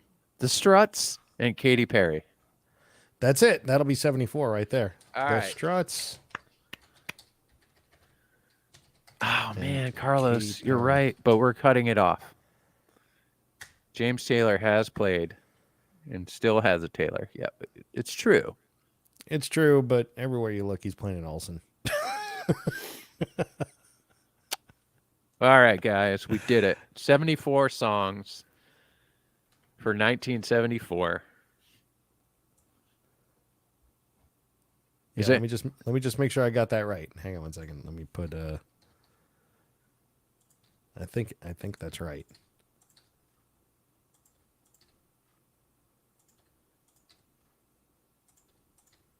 Hannah Bethel. I know. Now all these other people were remembering. Right? Doggone it. This could be just round one. Actually, that was 74 plus 1. It's 75. So we got 74 and 1 to grow on. All right. 75 songs. That's a lot of songs. We're going to have to do this again. We'll make another one. Oh, my Delilah. Yeah, you're right. Doggone it. Anyway, we could go to 100, but then the show would last forever and no one would get any sleep. But I have a feeling they're all having a good time tonight, Mike. It's a good thing. All right. Well, 2 minutes. All right, wait. Let me ask. Would you guys do this again? If we wanted to do a part 2, would you guys want to help us put together another playlist? Just say yes 20 seconds from now. And what if I could talk our Wood and Steel staff into allowing us to make it the feature playlist in the next issue of Wood and Steel, which that would be killer. Of course, 92 songs. 92 songs, yes. Because I mean, there's some that we missed in the feed too, but this is just what I have down here. We have 75, and that's a good number. And, we'll have Sharpie come back on, and he'll only pick left-handed guitarists. So basically, it'll have playlist. 2 songs on it. Yeah, and both of them are written by him. We kid. Actually, it'd be him and Paul McCartney. Him and Paul McCartney, that's right. But not bad company to be in. Hey, Mike, that's so for sure. I have a question. So you started the show with useless questions. Would you want to ask me Mike's question then? I can ask you a Mike's question. Because that's fair. We've never done it. This is the only opportunity you're ever going to have to ask me any questions. That's what you say ever. Now. Yeah. All right, I'll take it because there's no one else to ask. Until the next time, there's only 2 of us. Right. So we'll do that. Then we'll do 2 minutes of sports, and then we'll wrap the show up real quick. Exactly. All right. So is there a thing from Mike's question? Is there a clip? Do we need There's no clip. Boo. Ha. I just made it. Great. All right. So you play bass. Bass. It is, yes. Mainly play bass. You've played in bands. You've played on stage. You've done the deal. You've been a touring person. Yeah. You've run tours. You've been on tour. You've had people tell you what to do. You've told people what to do on tours. Yes. You've worked for record companies. You've done things. Yeah. What aspect of the music business have you not worked in that you always wish you did? Oh, that's a really great question.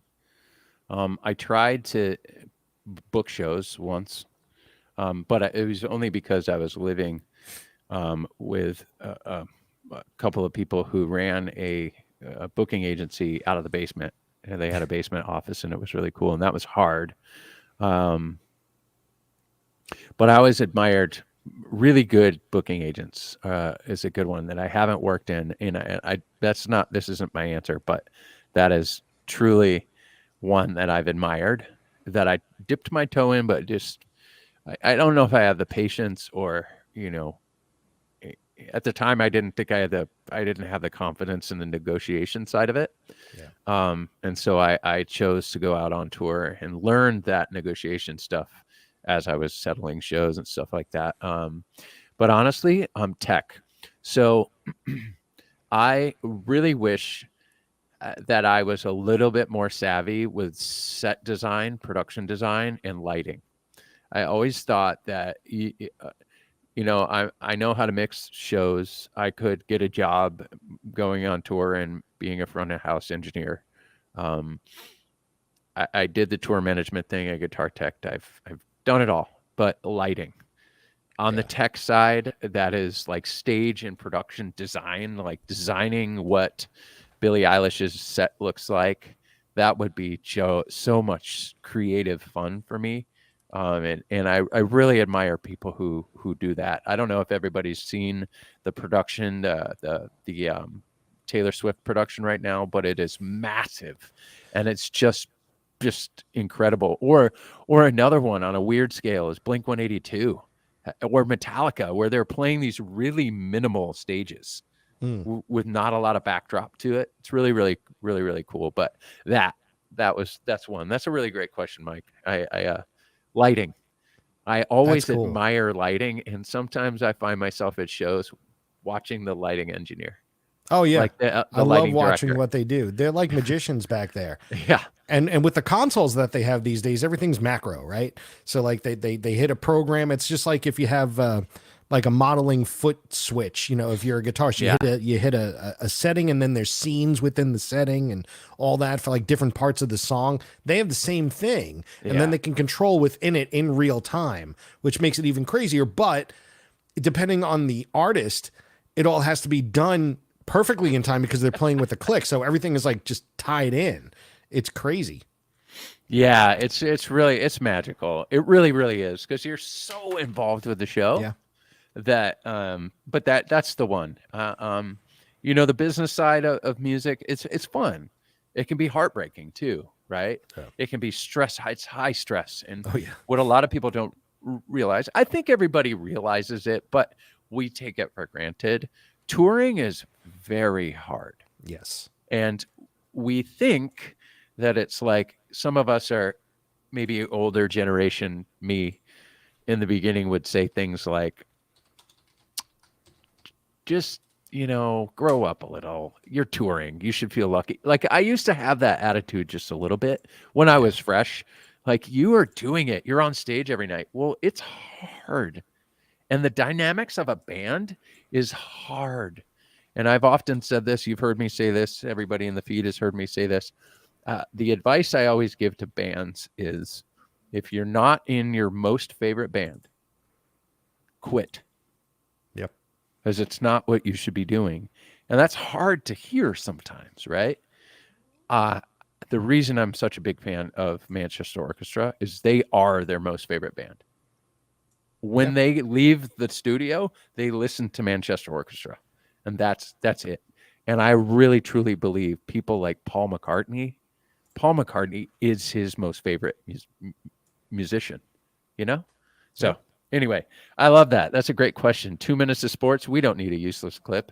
The finals, basketball. Are you a basketball fan? You know, I unfortunately, I'm not. I root for the Knicks. I still can't believe the Heat beat them. I still can't believe Boston didn't beat the Heat. I don't think the Heat's going to win this thing. I think Denver's going to demolish them.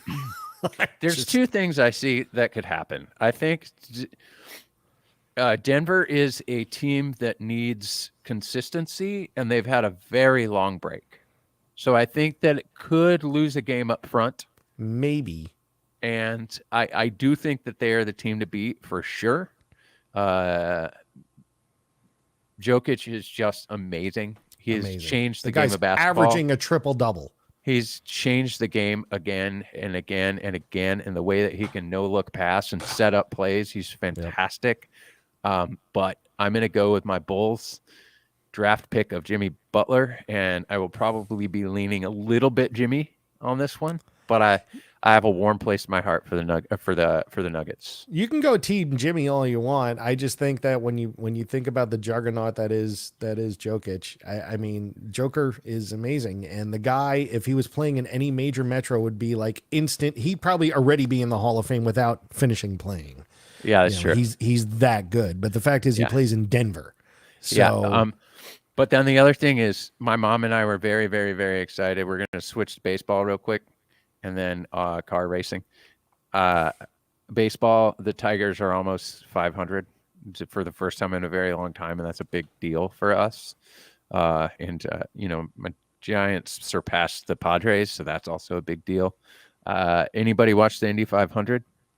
I did not watch. Oh, it was spectacular.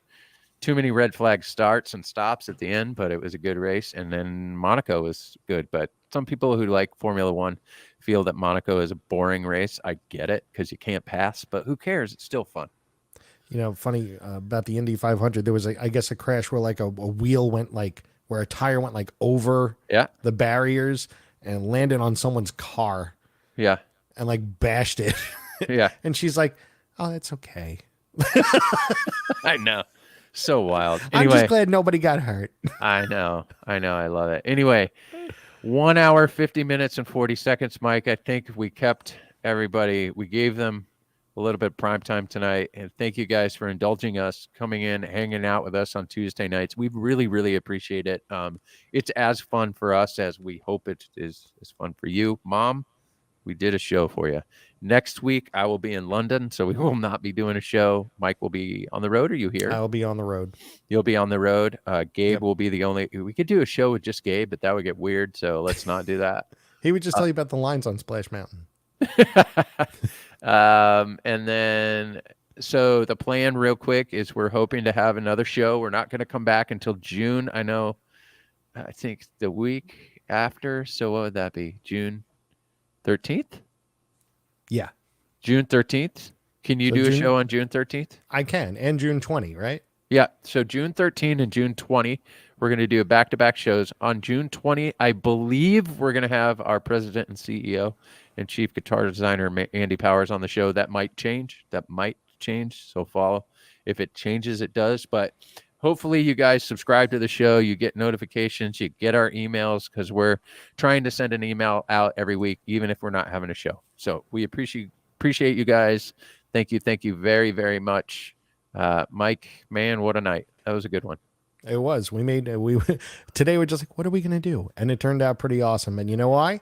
Because of everybody who's watching. So thank you all, because you guys really made this show here a lot of fun coming up with this playlist. And I'm sure that we'll, Jay's the one in charge, so he's the one who's got to put it all in Spotify. But the minute that's done, I'm sure you'll see the link in this, in this episode down below here. So check. Yeah, absolutely. We'll put the Spotify link in there. Follow us on Spotify too.